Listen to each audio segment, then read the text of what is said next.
தினமலர் நேயர்களுக்கு வணக்கம். உரைகள் நிகழ்ச்சிக்கு வரவேற்கிறோம். பூகம்பம், நிலநடுக்கம் அப்படிங்கிறது நிலத்தில் வருகிற அந்த அழுத்தத்தின் காரணமாக அதை சமன்படுத்துவதற்காக வருகிற ஒரு விஷயம். அப்படியான ஒரு விஷயந்தான் நேபாளத்தில் இப்போ சமீபமாக நடந்திருக்கு. அதாவது மக்களின் மனதின் அழுத்தத்தின் காரணமாக அங்கு ஒரு நிஜ நடுக்கம் ஏற்பட்டிருக்கிறது.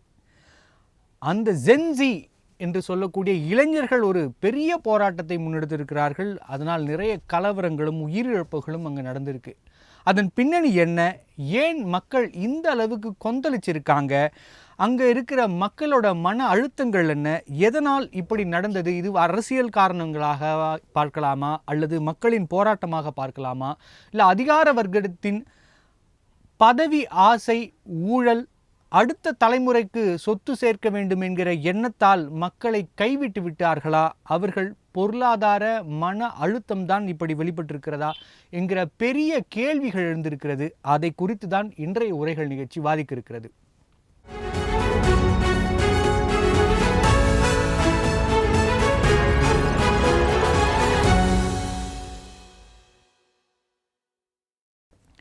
நேபாளத்தில் நிஜநடுக்கம், அதிகார வர்க்கம் விசஸ் மக்கள், மனமுறிவின் வெளிப்பாடா என்பது குறித்து விவாதிக்க நம்மோடு இணைந்திருக்கும் விருந்தினர்கள் பத்திரிகையாளர் திரு ராகவன் அவர்கள். வணக்கம் சார்.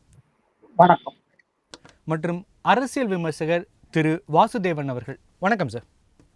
வணக்கம் சார். ராகவன் சார், நம்ம நேபாளத்தில் இப்படியான ஒரு பெரிய கலவரங்கள் நடந்துட்டு இருக்கு. அது இந்தியாவில் மட்டும் இல்லை, உலக அளவுலேயும் ஒரு முக்கியமான செய்தியாக பார்க்கப்படுகிறது. சமீபங்களில் பக்கத்து நாட்டில் இப்படியான ஒரு நிகழ்வுகள் நடந்து கொண்டே இருக்கிறது. அதிலிருந்து நம்ம என்ன பார்க்கலாம், ஏன் இது நடந்தது, இதன் மூல காரணங்கள் என்ன? அதாவது நேபாளத்தை பற்றி சமீபத்தில்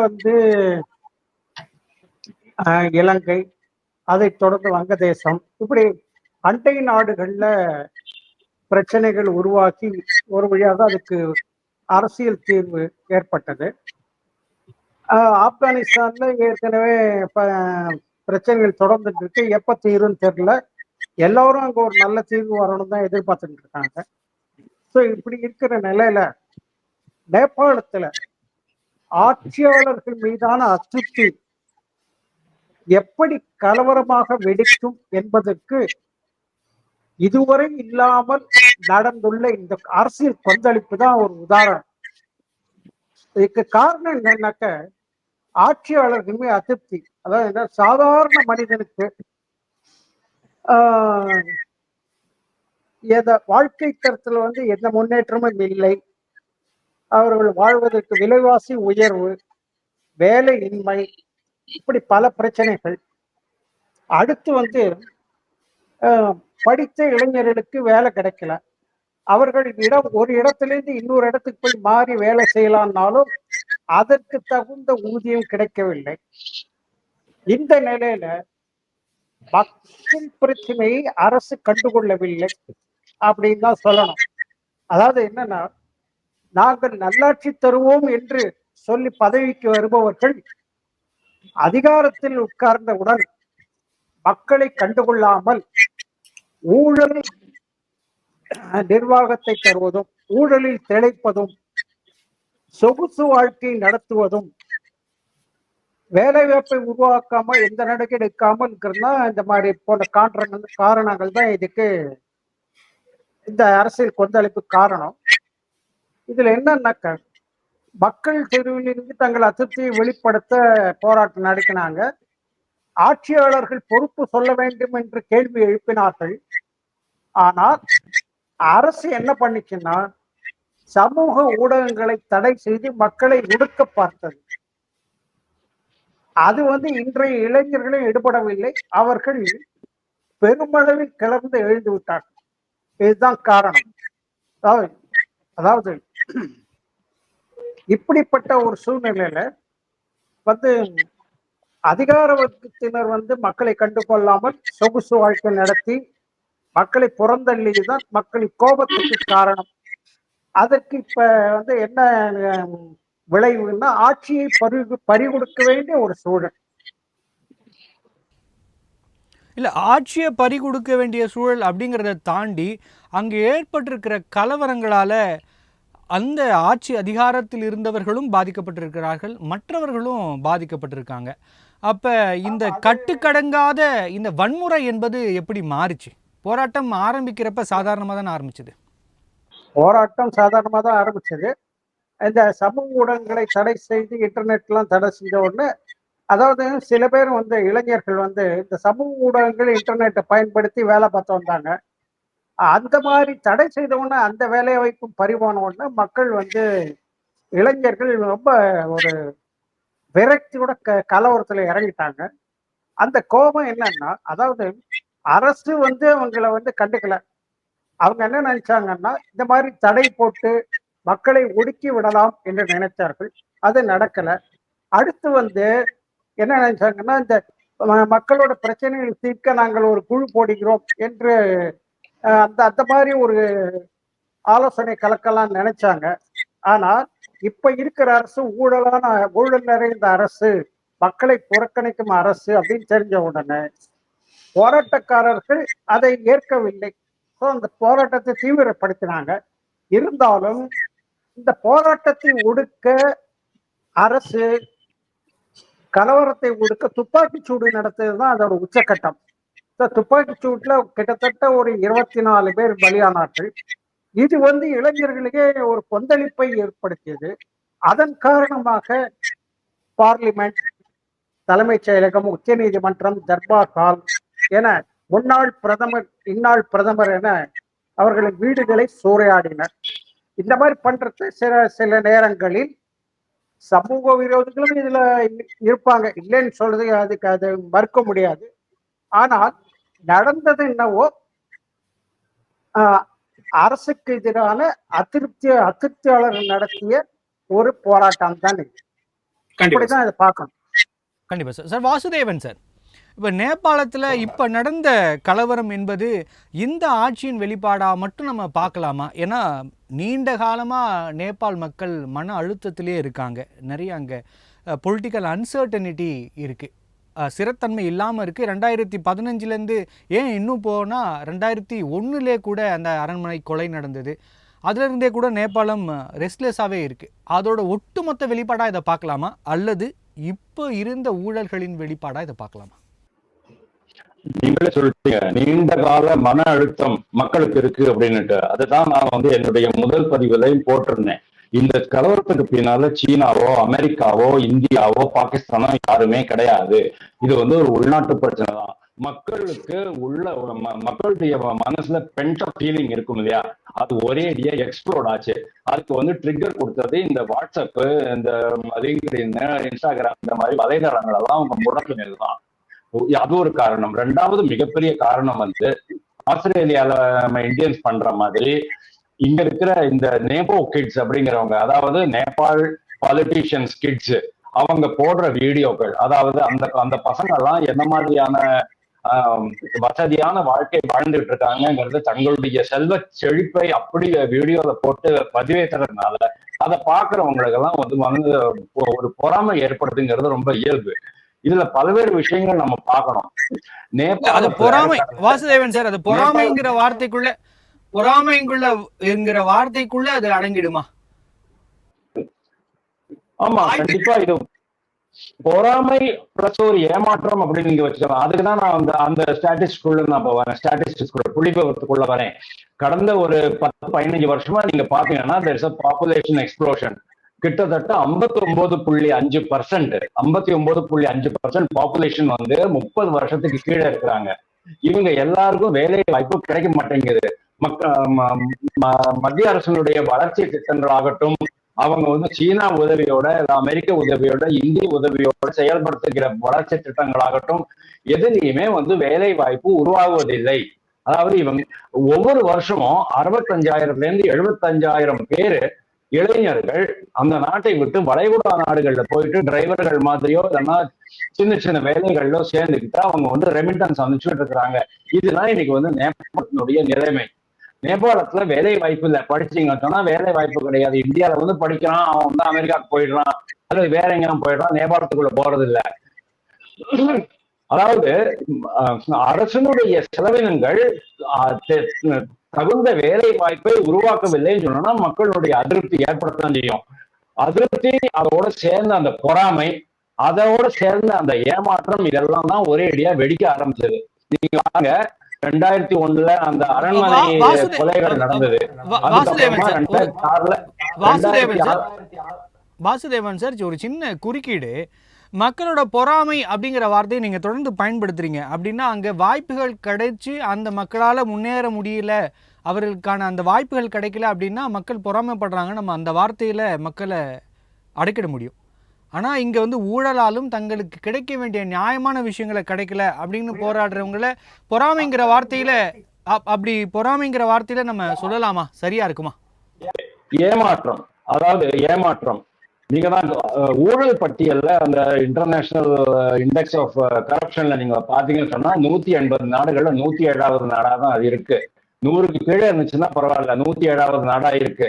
கிட்டத்தட்ட அனைத்து துறைகளிலுமே ஊழல் இருக்கு. மேஜர் ஸ்கேண்டல்ஸ் நான் வந்து லிஸ்ட் போட்டு வச்சிருக்கேன். அதாவது ஊரக வளர்ச்சித்துறை, ரூரல் எலக்ட்ரிபிகேஷன், பிசினஸ் விசா ஊழல், இந்த மாதிரி ஏகப்பட்ட ஊழல்கள் இருக்கு.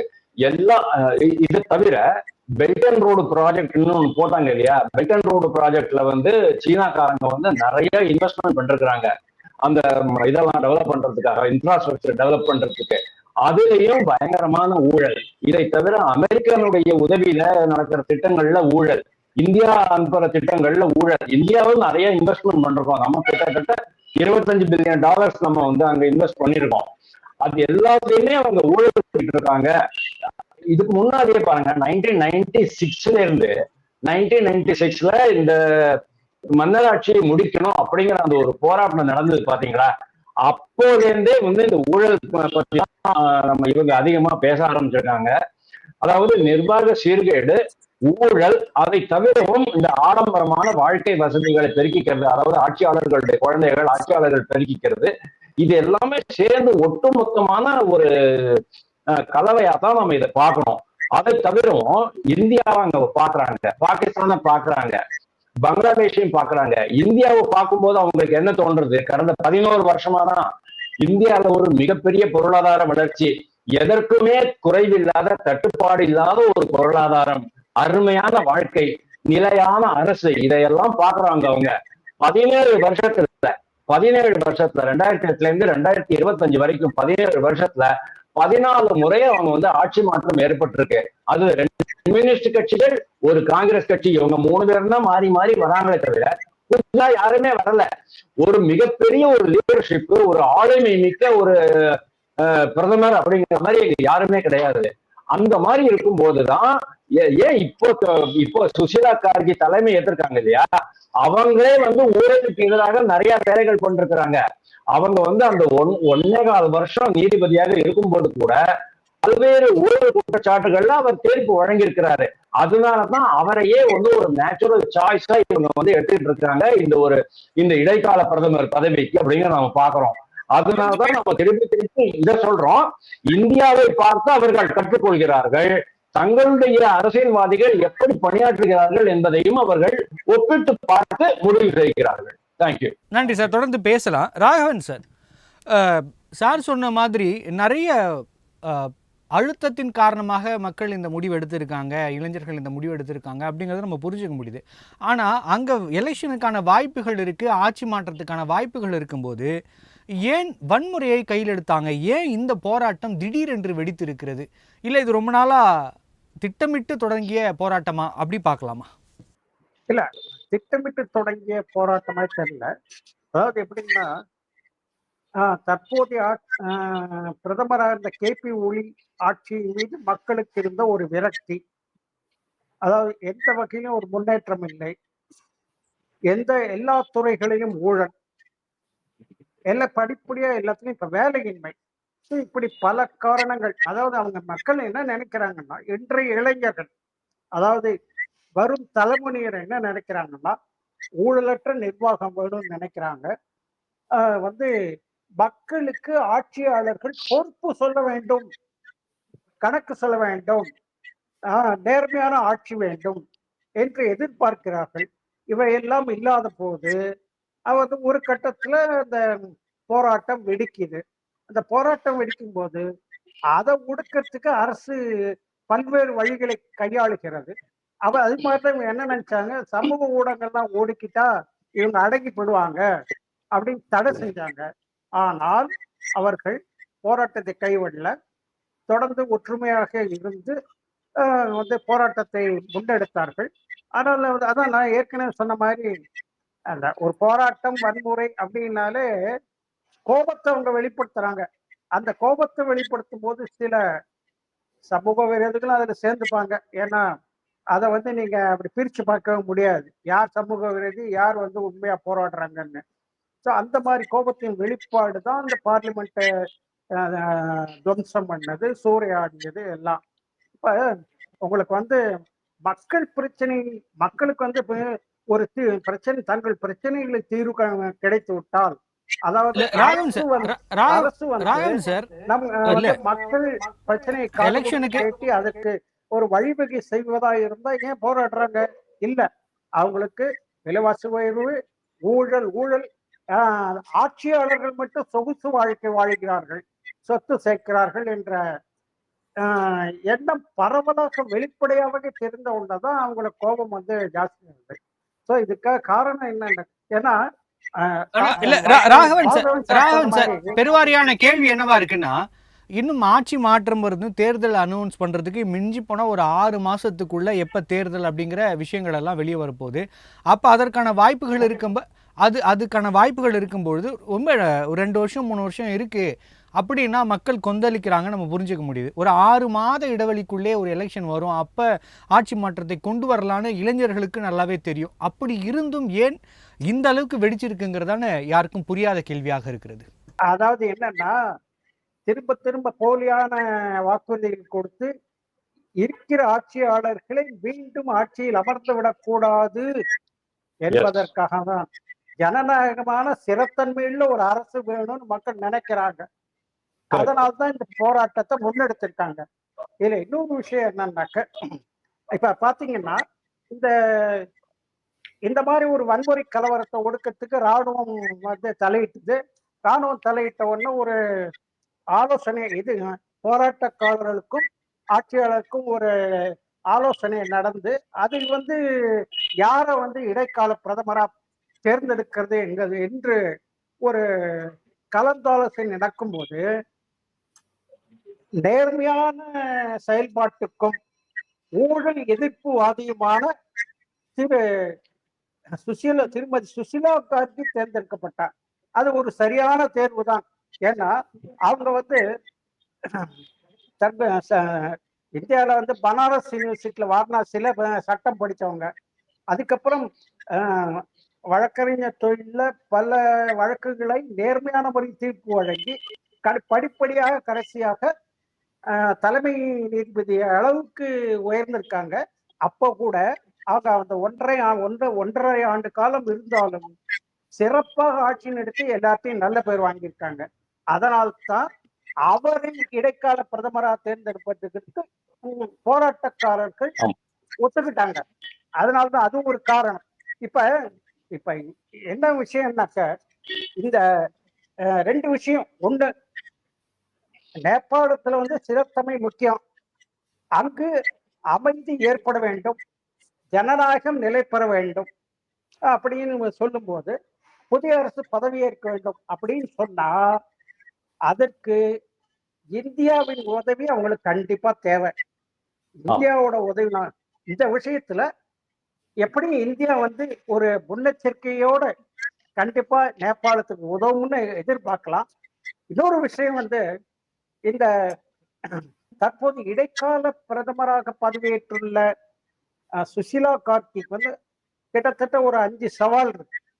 ஒண்ணு என்னன்னாக்க, முதல்ல இப்ப சட்டம் ஒழுங்க பராமரிக்கணும், அது ஒரு பெரிய சவால்.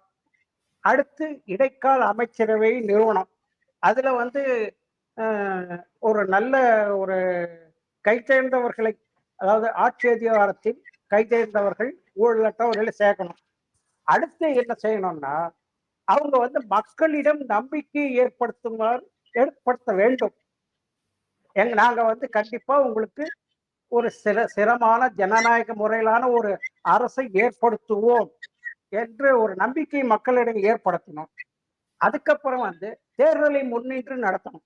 இந்த தேர்தலை முன்னின்று நடத்துறதுங்கிறதுல தான் இப்ப இந்தியாவோட உதவி தேவை உங்களுக்கு. தேர்தலை முன்னின்று வழி நடத்தணும்னா ஜனநாயக முறைப்படி இப்படி பண்ணும். அதை வந்து அதுக்கு கண்டிப்பா இந்தியா வந்து பொதுவா என்ன சொல்றாங்க, இந்தியா வந்து அண்டை நாடுகளுக்கு வந்து இப்ப எல்லா அண்டை நாடுகளையும் பகைச்சிட்டு இருக்குன்னு சொல்லுவாங்க. அப்படி இல்லை. இந்தியா வந்து அண்டை நாடுகளுடன் எப்பவுமே ஒரேடியா உறவாடுறது இல்லை. அவங்களுக்கு வந்து எந்த நேரத்துல உதவணுமோ அந்த நேரத்துல உதவுகிறது. அப்படிதான் நம்ம எடுத்துக்கணும். சில இடங்களில் அவங்களோட உள்நாட்டு விவகாரங்கள் நம்ம தலையிட முடியாது. ஆனா பொதுவாக அங்க ஜனநாயகம் நிலை பெற வேண்டும், மக்களாட்சி வர வேண்டும்னா அதுக்கு ஹெல்ப் பண்ணலாம். அந்த அந்த ஒரு நிலையை கண்டிப்பா இந்தியா ஆதரிக்கும். அதோட சந்தேகமே இல்லை. இப்படி எனவே ராகவன் சார் தொடர்ந்து பேசலாம். அதை குறித்து தான் என்னோட கேள்வி வாசுதேவன் சாருக்கு. இப்போ நேபாளத்திற்கும் இந்தியாவிற்கும் ஓப்பன் பார்டர் அப்படிங்கிற நிலைமையில தான் 2 நாடுகளும் இருக்கு. அப்படி இருக்கப்ப இந்த போராட்டத்திற்கு பிறகு இந்தியாவிற்கும் நேபாளத்துக்குமான உறவு எந்த அளவுக்கு மேம்படும் அல்லது பாதிக்கும்? இந்த கலவரத்துக்கு நடுவில் சைனாவோட இன்டர்வென்ஷன் இருக்க வாய்ப்பு இருக்கா? அவர்கள் ஏதும் ஆளுமை செலுத்துவாங்களா? இதை நாம எப்படியா புரிஞ்சுக்கலாம்? என்ன வாய்ப்புகள் இருக்கு? அருமையான கேள்வி. நான் இதை எதிர்பார்த்துக்கிட்டு இருந்தேன். இதை நீங்க கேட்கலன்னு சொன்னா நானே சொல்லலாம் இருந்தேன். ஆக்சுவலி இந்தியா வந்து ஒரு மிகப்பெரிய வாய்ப்பா தான் இதை பார்க்கிறேன். இந்தியாவுக்கு ஒரு மிகப்பெரிய வாய்ப்பு. அதாவது இந்தியா கூடவே தான் இருக்கணும்ட்டு இவ்வளவு வருஷமா இருந்திருக்கு அந்த நாடு. ஆனா அந்த நேபாள் நாட்டை சீனா பக்கம் தள்ளினது யாரு தெரியுமா? இந்தியா தான். நேரு நேபாள் அரசை விரும்பல. அங்க இருக்கிற மொனார்கி, அதாவது முடியாட்சியா அவர் விரும்பல. இந்திரா காந்தியும் லால் பகதூர் சாஸ்திரியும் வந்திருந்த போது அது ஓரளவுக்கு சரி பண்ணினாங்க.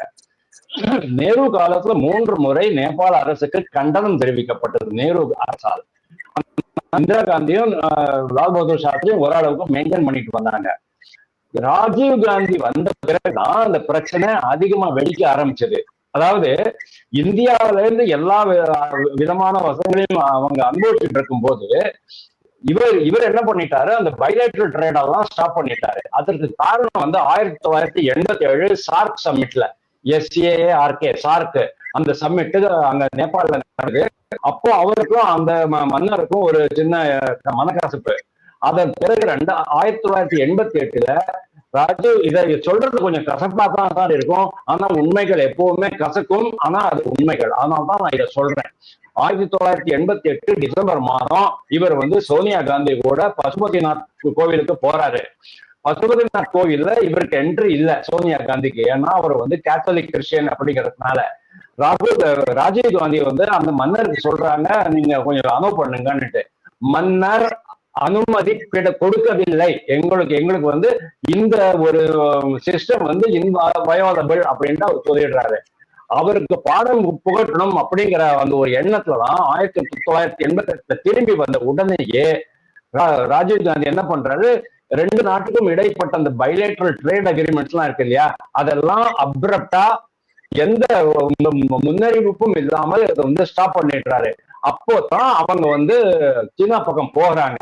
ஆனா சீனா பக்கம் ஆனா அதுக்கு காரணம் என்ன சொல்லப்பட்டது அப்படின்னு சொன்னா, அதுக்கு இன்னொரு போய் பாருங்க. அதாவது சீனால இருந்து அவங்க வந்து ஆன்டி ஏர்கிராப்ட் கன்ஸ் வாங்கினாங்க அப்படின்னாங்க. நம்ம கிட்ட எங்க இருந்தது? நம்ம கிட்ட ஆன்டி ஏர்கிராப்ட் கன்ஸ் இருந்துன்னு சொன்னா, அதாவது உலகத்தரம் வாய்ந்த கன்ஸ் இருந்ததுன்னு சொன்னா அவங்க நம்ம கிட்ட வாங்கியிருப்பாங்க. ஆனா நம்ம கிட்ட இல்லைங்கிறதுனால அவங்க சீனா கிட்ட வாங்கினாங்க. அதனால அதையும் வச்சுக்கிட்டு இந்த சோனியா காந்தி இஷ்யூவையும் வச்சுக்கிட்டு நம்ம தான் அந்த நேபாள் நாட்டினுடைய அந்த நல்லுறவை கெடுத்துக்கிட்டோம். அதுக்கப்புறமா என்னாச்சு, சீனாக்காரன் உள்ள வந்தான். வாசுதேவன் சார், வரலாறு ரொம்ப முக்கியம் தான், நான் மறுக்கல. ஆனா நிகழ்ச்சியோட இறுதிக்கு வந்துட்டோம். இதற்கு அப்புறம் எப்படி இருக்கும் அப்படின்னு சுருக்கமா எக்ஸ்பிளைன் பண்ணீங்கன்னா நல்லா இருக்கும். எஸ், இப்போ இருக்கிற கண்டிஷன்ல அங்க இங்க பாருங்க, பங்களாதேஷ்ல இருந்த மாதிரியான ஒரு ஆன்டி இந்தியா சென்டிமெண்ட் நேபாள்ல கிடையாது. எல்லாமே bro India sentiment, bro Modi sentiment. Modi மாதிரி நிறைய ஒரு தலைவர் வரணும் அப்படின்னா அவங்க ஆசைப்படுறாங்க. அதனால பங்களாதேஷ் மாதிரி இது பின்னால போகாது. நீங்க முதல்ல ராகவன் சார்கிட்ட கேட்ட கேள்விக்கு பதில் இதுதான். 2 வருஷம் எல்லாம் அங்க தேவைப்பட்டது. அங்க வந்து முகமது யூனிஸ் மாதிரி ஒருத்தர் வெளிநாட்டுல இருந்தே சதி வேலை பண்ணிக்கிட்டு இருந்தாரு. இங்க அது கிடையாது. இங்க இந்த சுஷிலா கார்கி அப்படிங்கிறவங்க ஏற்கனவே ப்ரோ இந்தியா அப்படிங்கிறத நம்ம பார்த்துட்டோம். மோரோவர் அவங்க வந்து ஆன்டி கரப்ஷன் குரூசேடர் அப்படிங்கிறது நம்மளுக்கு தெரியும். அதனாலதான் அவர் மேல ஒரு இம்பீச்மெண்ட் கொண்டு வந்தாங்க. அந்த இம்பீச்மெண்ட் அவங்களே விளக்க வேண்டியதா போச்சு. அதாவது அந்த எந்த அரசு கொண்டு வந்ததோ அதே அரசு அதை விளக்க வேண்டியதா போயிடுச்சு அவங்களுக்கு. நவ் இந்தியா இப்ப என்ன பண்ணோம் அப்படின்னா, இது ஒரு மிகப்பெரிய ஆப்பர்ச்சுனிட்டியா எடுத்துக்கிட்டு அவங்களுக்கு வந்து $25 பில்லியன் இழப்பு ஏற்பட்டிருக்கு. கோர்ட் காம்ப்ளெக்ஸ் போயிடுச்சு, பார்லிமெண்ட் காம்ப்ளெக்ஸ் போயிடுச்சு, மத்த செக்ரட்டரியேட் போயிடுச்சு, அமைச்சர்களுடைய இருப்பிடங்கள் எல்லாம் போயிடுச்சு, ஹில்டன் ஹோட்டல் போயிடுச்சு. இது எல்லாத்தையுமே கட்டுமானம் இவங்க பண்ணி கொடுக்கணும். ஸ்டூடெண்ட் எக்ஸ்சேஞ்ச் ப்ரோக்ராம் கொண்டு வரணும். அவங்களுக்கு டெமோக்ராட்டிக் செட்டப் என்னென்னலாம் பண்ண முடியுமோ அது எல்லாத்தையும் அவங்க பண்ணி கொடுக்கணும். முடிஞ்சு எஸ் சொல்லுங்க சார். சார் தொடர்ந்து பேசலாம். ராகவன் சார், சார் சொல்ற மாதிரி அண்டை நாடுகளை பார்த்து மக்கள் வந்து இந்தியாவை பார்த்து மக்கள் வந்து புரட்சி செஞ்சிட்டாங்க, இந்தியா மாதிரி ஒரு நிர்வாகம் வேண்டும், சிறத்தன்மையோடு இருக்கணும்னு சொல்கிறாங்க. ஆனால் அதே ஆட்சியாளர்கள் இருந்தவங்க தொடர்ந்து அண்டை நாடுகளை பார்த்துருக்காங்க, வங்கதேசத்தை பார்த்துருக்காங்க, ஸ்ரீலங்காவை பார்த்துருக்காங்க. அப்போ தவறான செய்கைகள் மக்களை வந்து புரட்சிக்கு இட்டு செல்லும். அதை நம்ம என்ன செய்யணும் அவங்களுக்கு தெரிஞ்சிருக்காதா? தெரிஞ்சுமா அந்த தவறை செஞ்சிருப்பாங்கன்னு நினைக்கிறீங்க? இல்ல, அதாவது எப்படின்னா, இப்ப எல்லா இடத்துலயுமே ஆட்சியாளர்கள் இருவகை. ஒண்ணு நல்லாட்சி தருபவர்கள், மற்ற இன்னொரு வகை வந்து ஊழலாட்சி. ஸோ மக்கள் சில சமயங்கள்ல ஒரு நல்லாட்சி வந்து ஒரு 5 வருஷம் இருக்கு, அடுத்து அப்படின்னு ஒண்ணு அடுத்து ஒரு நபர்களுக்கு ஒரு 5 வருஷம் தரலான்னு ஒரு நினைப்போடு தான் ஓட்டு போடுறாங்க. ஆனால் அப்படி ஆட்சிக்கு வருபவர்கள் நல்லாட்சி நடத்தாமல் ஊழலாட்சி நடத்தி மக்களை வந்து புறக்கணிக்கிறார்கள். அதுதான் இதுக்கு காரணம். ஒண்ணு. இப்ப பாத்தீங்கன்னா, வங்கதேசத்துல ஷேக் ஹசீனா, அடுத்து அந்த அவங்க 2 பேருமே ஆட்சியில் இருந்தா கூட ஒருத்தருக்கு ஒருத்தர் வந்து ஒரு இவங்க போனா அவங்க போனா இவங்க அப்படிதான் இருந்தது. ஸோ ஒரு கட்டத்துல வந்து ஆட்சி மோசமாயிடுச்சு. அதுக்கப்புறம் மக்கள் இந்த கிளர்ந்தனாலதான் இப்போ வந்து பொதுவான ஒரு ஆட்சியாளர் போட்டிருக்காங்க. அதே மாதிரி நேபாளத்துல சார் சொன்ன மாதிரி மன்னராட்சி நடந்தது. உடனே மன்னராட்சிக்கு முடிவுகட்டுறதுக்கு மன்னர் குடும்பத்தை கொலை பண்ணாங்க. அடுத்து ஜனநாயக அரசுல ஏதோ ஜனநாயக ரீதியில தேர்தல் நடத்தி ஆட்சி அரசு அமைக்கணும் அப்படி நேபாள காங்கிரஸ் வந்தது. நேபாள காங்கிரஸ் வந்த உடனே அடுத்து வந்து கொஞ்சம் அதுக்கு ஒரு சலசலப்பு, எதிர்ப்பு. இப்ப ஒரு ஆட்சி நடக்குதுன்னா ஒருவர் தலைமையில ஆட்சி நடக்குதுனாலே ஒரு 5 வருஷம் 6 வருஷம் அந்த கட்சிக்குள்ளேயே ஒரு பிணக்குகள், பிரிவுகள், கோஷ்டி மோதல் இதெல்லாம் இருக்கிறதுனால அடுத்து அவங்களால வந்து செயல்பட முடியல. அந்த மாதிரி நேரத்துல வந்து எதிராளிக்கு ரொம்ப சுலபமாயிடுது ஆட்சியில உட்கார்றதுக்கு. உடனே அடுத்து கம்யூனிஸ்ட் ஆட்சிக்கு வந்தாங்க. ஒவ்வொரு ஆட்சியாளர்கள் வரும்போதும் இப்ப நேபாள காங்கிரஸ்னா இந்தியாவை அரவணைச்சு போச்சுன்னு வச்சுங்களேன்.